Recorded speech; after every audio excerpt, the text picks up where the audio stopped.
Hello everybody, मेरा नाम है पुलकेश शर्मा और स्वागत है आपका अपने यूट्यूब चैनल मैथ्स स्कॉलर में। तो आज हम लोग क्लास 9th मैथ्स का चैप्टर नंबर 1 सेट्स में प्रैक्टिस सेट 1.2 करने वाले हैं। ठीक है, तो शुरुआत करते हैं इस वीडियो के साथ। तो यहाँ पे क्वेश्चन नंबर 1 दिया गया है, decide which of the followings are equal set and which are not, justify your answers. ठीक है, तो यहाँ पे क्या बोला गया कि जो भी फॉलोइंग्स आपको दिए गए हैं उनमें से कौन से आपके इक्वल सेट हैं और कौन से इक्वल सेट नहीं है, इसको आपको जस्टिफाई भी करना है। ठीक है, मतलब रीजन भी देना है, अगर हैं तो क्यों है, नहीं है तो क्यों नहीं है।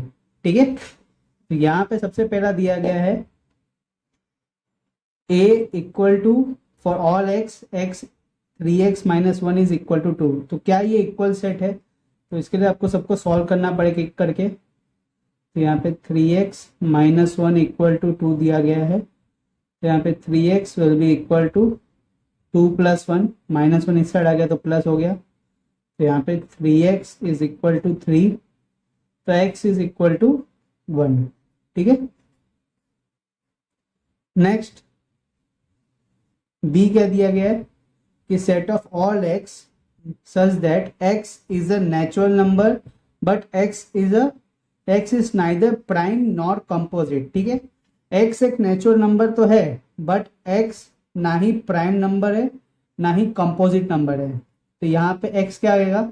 ऐसा कौन सा नंबर है जो नेचुरल नंबर भी है मगर ना ही प्राइम नंबर है ना ही कंपोजिट नंबर है? तो एक ही नंबर है, दैट इज इक्वल टू 1। ठीक है, 1 जो है वो ना ही प्राइम है ना ही कंपोजिट है। ओके, फिर उसके बाद सी दिया गया है for all element of x such that x belongs to natural number where x is less than 2। हमें एक ऐसा नेचुरल नंबर बताना है जो 2 से कम है। ठीक है, तो यहाँ पे नेचुरल नंबर स्टार्ट होता है 1 से, ठीक है, और उसके बाद 2 आता है। तो यहाँ पे क्या बोला है? 2 से कम होना चाहिए, तो दैट विल बी 1। यहाँ पे c is also equal to 1। ठीक है, तो यहाँ पे बोला है कौन कौन से इक्वल सेट्स है। तो यहाँ पे आप देख सकते हो a b एंड c तीनों के तीनों क्या हैं? इक्वल सेट्स हैं। ठीक है, समझ में आ गया। अब क्वेश्चन नंबर 2 देखते हैं हम लोग। और जस्टिफाई योर आंसर्स करने के लिए बोला था तो हमने जस्टिफाई कर ही दिया है। ठीक है, सॉल्व करके। अब क्वेश्चन नंबर 2 देखते हैं। यहाँ पे क्या दिया गया है? Decide whether set A and B are equal sets, give reasons for your answers. ठीक है, तो यहाँ पे क्या बोला गया है कि हमें बताना है कि set A and B equal set है या नहीं, उसके साथ आपको रीजन भी देना है। ठीक है, कि अगर है तो क्यों है। तो यहाँ पे सबसे पहले बोला गया है इवन प्राइम नंबर। ठीक है, अगर आप प्राइम नंबर्स देखोगे तो प्राइम नंबर्स क्या होते हैं? प्राइम नंबर्स ऐसे नंबर्स होते हैं जो या तो खुद की टेबल में आएंगे या तो 1 की टेबल में आएंगे। ठीक है, फॉर एग्जाम्पल अगर मैं यहाँ पे लिखूँ 2, 3, 5, 7, 11, 13, 17, 19, 23, 29, फिर उसके बाद ऐसा चलते आएगा। ठीक है, तो इसमें बोला है कि आपको सिर्फ इवन प्राइम नंबर बताना है और इवन प्राइम नंबर पूरे प्राइम नंबर्स में एक ही है, दैट इज 2। ठीक है, तो a इज इक्वल टू 2। और यहाँ पे क्या दिया है कि all element of x such that 7x minus 1 is equal to 13। तो यहाँ पे 7x माइनस 1 इक्वल टू 13 दिया गया है। यहाँ पे x की वैल्यू निकालनी है, तो माइनस 1 इस साइड जाएगा तो प्लस हो जाएगा। तो 7x इक्वल टू 13 प्लस 1, तो 7x इज इक्वल टू 14। 7 इस साइड जाएगा तो डिवाइड हो जाएगा, तो therefore x will be equal to 14 upon 7, 7 1 जा 7 2 जा। यहाँ पे b क्या होगा? Equal to 2। तो यहाँ पे a is equal to b, they both are equal set. ठीक है, और जस्टिफाई करने के लिए मैंने आपको सामने दिखाई दिया आंसर्स कि जस्टिफाई कैसे किया है। ठीक है, सॉल्व करके। तो यहाँ पे क्वेश्चन नंबर 3 दिया गया है कि which of the followings are empty set and why. ठीक है, तो जो भी फॉलोइंग दिया गया उनमें से कौन से एम्प्टी सेट है और क्यों है। ठीक है, एम्प्टी सेट बोला है, इक्वल नहीं बोला है। ओके, तो यहाँ पे सबसे पहला दिया गया आपको कि all element of A such that A is a natural number smaller than 0। ठीक है, तो यहाँ पे बोला है कि ए क्या है, एक नेचुरल नंबर है विच इज स्मॉलर देन 0। तो ये हो नहीं सकता है, क्यों? ये स्टेटमेंट ही गलत है। ठीक है, जानबूझ के गलत लिखी गई है। क्यों? क्योंकि ये जो नेचुरल नंबर है वो स्टार्ट होते हैं 1 से। ठीक है, और यहाँ पे बोला गया कि ऐसा नेचुरल नंबर बताना है जो 0 से छोटा हो। तो 0 से छोटा हो ही नहीं सकता जब 1 से स्टार्ट हो रहा है। तो ये क्या हो गया आपका पहला वाला, A is a empty set.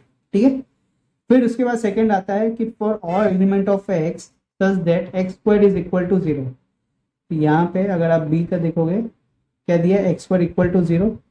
तो यहाँ पे put square root on both the side. ठीक है, तो अगर यहाँ पे भी स्क्वायर रूट, यहाँ पे भी स्क्वायर रूट, तो एक्स स्क्वायर का हो जाएगा एक्स, और यहाँ पे 0 ही आएगा। तो यहाँ पे बी क्या है आपको, 0 आया। ठीक है, एम्प्टी सेट नहीं आया, अंदर कुछ एलिमेंट है। फिर उसके बाद अगर सी देखोगे क्या दिया है, set of all x where 5x minus 2 is equal to 0 and x belongs to natural number. तो यहाँ पे जो भी x की वैल्यू आएगी वो क्या होनी चाहिए, नेचुरल नंबर होनी चाहिए। तो यहाँ पे 5x minus 2 is equal to 0, -2 इस साइड जाएगा प्लस हो जाएगा। तो यहाँ पे 5x is equal to 2, therefore x is equal to 2/5। ठीक है, तो यहाँ पे अगर आप देखते हो क्या बोला है, x belongs to natural number. Natural number start होते हैं 1 से और कंटिन्यू होते जाते हैं। नेचुरल नंबर्स के अंदर कभी भी आपका डेसिमल नहीं आता है, ना ही फ्रैक्शंस आते हैं। ठीक है, और ये क्या है आपका फ्रैक्शन में आया है, इसलिए ये नेचुरल नंबर नहीं है। तो आपका सी क्या हो गया, एक एम्प्टी सेट हो गया। ठीक है, तो यहाँ पे आप देख सकते हो कि यहाँ पे set A and set C are the empty set where set B is not a empty set. ठीक है, समझ में आ गया। और जहाँ पे y का आंसर बोला है तो y का आंसर तो हमने सॉल्व करके बता ही दिया है। ओके, चलो now moving on to the last question of this exercise which is question number 4। क्या दिया गया है यहाँ पे question number 4, write the reasons that which of the following set are finite और इनफाइनाइट। ठीक है, तो आपको बताना है कि जो भी फॉलोइंग सेट दिए गए हैं उनमें से कौन से फाइनाइट है और कौन से इनफाइनाइट है। ठीक है, तो यहाँ पे सबसे पहला दिया गया है set of all x, all set of all element of x such that x is less then 10 and x is a natural number. ठीक है, तो यहाँ पे क्या बोला गया है कि x जो है वो नेचुरल नंबर है। इसको अगर आप लिखोगे रोस्टर फॉर्म में तो क्या हो जाएगा, ये 1 2 3 4 और x क्या है, लेस देन 10 है। ठीक है, ये कंडीशन दी हुई है 5 6 7 8 9, तो यहाँ तक ही आएगा। ठीक है, तो ये क्या हो गया आपका फाइनाइट हो गया। फिर उसके बाद अगर आप बी देखोगे क्या दिया है, for all element of y such that y is less then -1 and y is an integer. ठीक है, y क्या है, एक इंटीजर है, और जो इंटीजर होते हैं उनकी रेंज क्या होती है, -∞ से लेके +∞ तक। और यहाँ पे बोला है y जो है वो -1 से छोटा है। तो यहाँ पे -2 -3 -4 -5 and it will go on. ठीक है, तो ये क्या हो गया आपका अनकाउंटेबल हो गया विच इज इनफाइनाइट। ठीक है, फिर आता है आपका सी, क्या बोला गया है, set of students of class 9th from your school. ठीक है, तो यहाँ पे बोला गया है कि आपको सेट ऑफ स्टूडेंट्स बताना है of class 9th from your school. तो ये क्या हो जाएगा आपका फाइनाइट होगा, क्योंकि एक क्लास में कुछ लिमिटेड नंबर ऑफ स्टूडेंट्स ही बैठते हैं। हमें नहीं पता है कितने बैठते हैं, मगर कुछ लिमिटेड नंबर्स ऑफ स्टूडेंट्स बैठते ही हैं। That means C is a finite set. ठीक है, फिर उसके बाद ऑप्शन डी देखो, set of people from your village. ठीक है, तो यहाँ पे भी अगर आप विलेज का देखोगे तो विलेज की भी कोई पॉपुलेशन तो होगी, हो सकती है बहुत बड़ी हो, लाखों में हो, मगर कुछ एग्जैक्ट पॉपुलेशन तो होती है, ऐसा तो नहीं इन्फिनाइट है कि लोग ही लोग लोग ही लोग ही लोग खत्म ही नहीं हो रहे विलेज में, ऐसे बात तो नहीं है। कुछ लिमिटेड नंबर ऑफ लोग ही रहते हैं विलेज में, भले ही वो 1 लाख हो 10 लाख हो या 10 करोड़ हो, मगर कोई लिमिटेड नंबर ऑफ लोग तो रहते ही हैं। इसलिए ये कि भी क्या हो गया आपका फाइनाइट हो गया, ठीक है। फिर उसके बाद अगर आप ई देखोगे तो क्या दिया है, set of apparatus in the laboratory, ठीक है। तो ये भी क्या होगा आपका, ये भी आपका होगा फाइनाइट, क्योंकि जो भी एपरेटस लेबोरेटरी में होंगे आप उसको गिन सकते हो। अगर आप केमिस्ट्री लैब में भी जाते हो अपने, तो आप एपरेटस को गिन सकते हो सकता है बहुत सारे हों, ठीक है, मगर ऐसा तो नहीं कि चलती आए चलती आए चलती आए खत्म ही नहीं हो रहे, कभी ना कभी तो खत्म होंगे, तो इसका मतलब उसको काउंट कर सकते हैं हम। ये भी क्या हो गया आपका फाइनाइट सेट। फिर अगर आप एफ देखोगे तो क्या दिया है, सेट ऑफ होल नंबर्स। तो जब सेट ऑफ होल नंबर्स का आप देखते हो तो ये शुरुआत होते हैं 0 से, फिर चलते आएंगे 1 2 3 4 5 and it will go on, ठीक है। तो ये क्या हो गया आपका अनकाउंटेबल होते हैं, that means it is a infinite, ये कभी खत्म नहीं होने वाला, ठीक है। फिर आखिरी में आता है आपका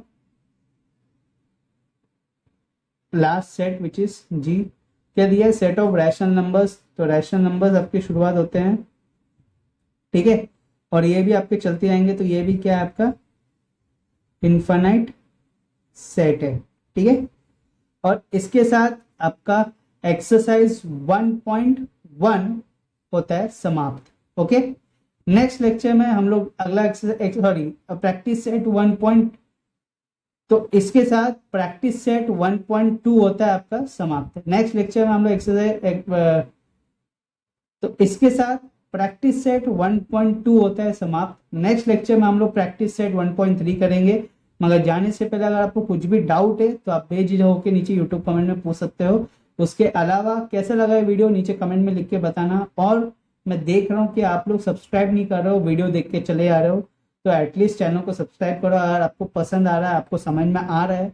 और उसके साथ इस वीडियो को लाइक भी करो, शेयर करो। मिलते हैं अगले वीडियो में, जब तक के लिए बाय।